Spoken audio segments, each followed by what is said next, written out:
Subscribe to our channel by clicking the subscribe button. Click the bell button and enjoy the latest uploads from our channel. Question number 12. Stability of a community depends on its species richness.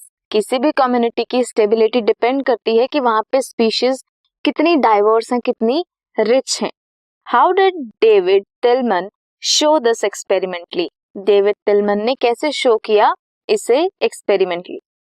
David Tilman long term ecosystem experiment ने बताया that plot with more species show करता है less year to year variation.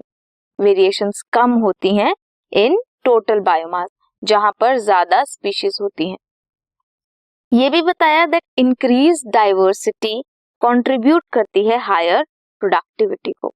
This was question number 12.